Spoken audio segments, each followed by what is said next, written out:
लेखा गोरों बिथांमोनखौ 125 एमेन्डमेन्टखौ फरायनो थाखाय खावलायनाय थाबाय आरो फेरेंगानाव गैयाब्ला आं हरगोन आं जेरक्स खालामनानै हरगोन आंनि लेखाखौ आरो थिग बिदिनो जोंहा मोनसे फोथायनाय दङ जे बे बारावहाय जोंनि एनडिबिनि गायसनगिरि रन्जन दैमारि बिथांखौ जों लोगोसे जोंनि साद' कमरेडफोर जायफ्रा जेलाव दङ बिथांमोनखौ जोङो जुलाइ दाननि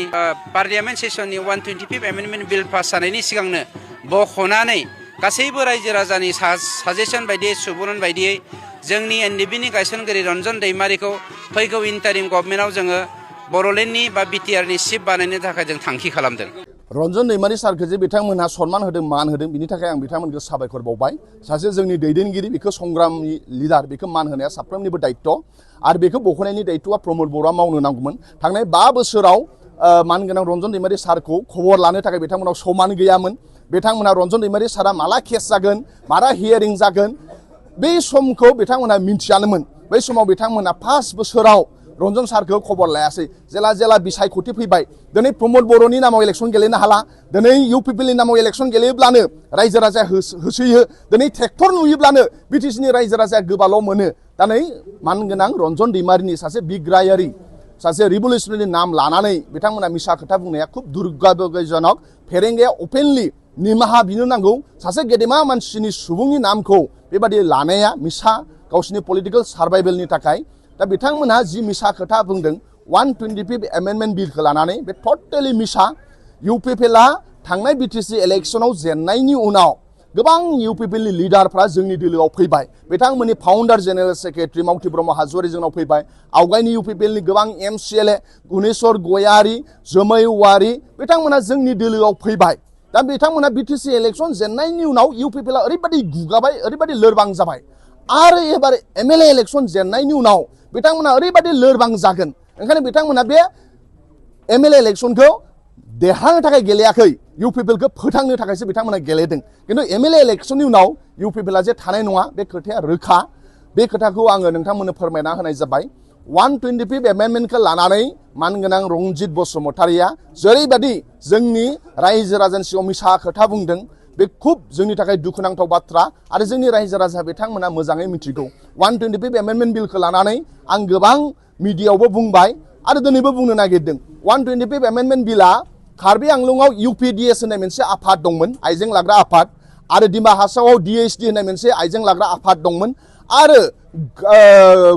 मा होनो जोंहा गार' अट'नमास काउन्सिल मेघालयआव मोनसे आइजें लाग्रा आफाद दंमोन बिथांमोनहा जेला भारत सरकारजों सुक्ति जायो आलादा रायजोनो बिनानै नाथाय बै समाव जेला भारत सरकारजों सावराय आलादा रायजो मोनासै अब्ला इउपिडिएसनि दैदेनगिरि आरो डिएसडिनि दैदेनगिरिफ्रा भारत सरकारखौ बुंबाय जों जुदि आलादा रायजो मोनाब्ला जोंनि काउन्सिलखौ बिटिसि बादि गोहोगोरा खालाम माबादि बिटिसिखौ गोहोगोरा जे कार्बि आंलं अट'नमास काउन्सिल होनो कार्बि आंलंखौ जे बिथांमोना टेरिटरियेल काउन्सिल नङा टेरिटरियेल काउन्सिला जोंना बिटिसिआल' जों ओंखायनो जों बिसिनि नामखौ कार्बि आंलं अट'नमास काउन्सिलनिफ्राय सोलायनानै जेरै बड'लेण्ड टेरिटरियेल काउन्सिल बेबादिनो कार्बि आंलं टेरिटरियेल काउन्सिल खालामनांगौ होननानै बिथांमोना डिमान्ड खालामबाय बेनि उनाव कार्बि आंलंनि इलेक्सन दिमा हासावनि इलेक्सनखौ डिसि आरो एसडिअ'आसो खुङो नाथाय जोंनि आसामनि एमएलए इलेक्सनानो जा बा जोंनि बिटिसि इलेक्सनानो जा बेखौ स्टेट इलेक्सन कमिशनारा खुङो कार्बि लिडारा डिमासा लिडारफ्रा बुंबाय जेरै बड'लेण्डनि इलेक्सनखौ स्टेट इलेक्सन कमिशनारा खुङो जोंनाबो 125 एमेन्डमेन्टनि गेजेरजों दिमा हासाव आरो कार्बि आंलंनिखौ स्टेट इलेक्सन कमिशनारा खुंथों बिथांमोनहा बुंबाय आरो बिथांमोनाव मोनसे जेंना जानानै दङ जे बिथांमोनना समस्तिफ्रा बिराद खम अबा 26टा अबा 28टा नाथाय जोंनाव 40टा समस्ति ओंखायनो बिथांमोनहा बुंबाय जे समस्तिया बारायनाय जाथों होननानै बे मोनथाम आरो बिनिफ्राय मोनब्रै डिमान्डआ बिसिना जाहैबाय मा जे बिसिनाव माखासे आनरिप्रेजेन्टेटिभ कमिउनिटि दं जेरै मेघालयआव हाजं होननाय जाथिया हाजंआ आसामावबो दङ मेघालयआव हाजंआ ट्राइबेल नाथाय बिथांमोनहा गार' अट'नमास काउन्सिलाव हाजं देरहाथावथाव मोनसेबो समस्ति गैया ओंखायनो हाजं कमिउनिटिया बिराद डिप्राइभ नाथाय जोंनि बिटिसिआव जाय जाथिनिफ्राय इलेक्टेड जाया बै फिसा जाथिनिफ्राय नमिनेटेड खालामनायनि मोनसे पावार दङ दा ओंखायनो बै आनरिप्रेजेन्टेटिभ कमिउनिटि कार्बि आंलं दिमा हासाव थानाय बा गुबुन गुबुन 6 रिजनाव थानायफ्रा जेरै बड'लेण्डआव देरहायै एमसिएलए देरहायै जाथिनिफ्राय नमिनेटेड एमसिएलए खालामनो हायो जोंनावबो खालामनाय जाथों होननानै 125 एमेन्डमेन्टआव लिरदों आरो बेनिफ्राय 125 एमेन्डमेन्टआव लिरबावदों जोंनाव 40टा साबजेक्ट दङ फरेस्ट डिपार्टमेन्टआ जोंनि माइनिं डिपार्टमेन्टआ जोंनि एडुकेसन डिपार्टमेन्टआ जोंनि लेन्ड डिपार्टमेन्टआ जोंनि थिग बिदिनो गावसिनावबो मर पावार होनाय जाथों मर साबजेक्ट होनाय जाथों होननानै बिथांमोना डिमान्ड खालामदों बिनि उनाव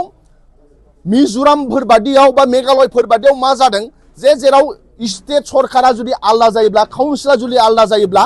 बै काउन्सिलफोरा सलायनो थाखाय जेराव बिथांमोना फान्ड मोना ओंखायनो डाइरेक्ट फान्ड बिनाय जादों दा ओंखायनो बे 125 एमेन्डमेन्ट पास जायोब्ला डाइरेक्ट फान्ड मोननाय जाथों होननानै लिरनाय दङ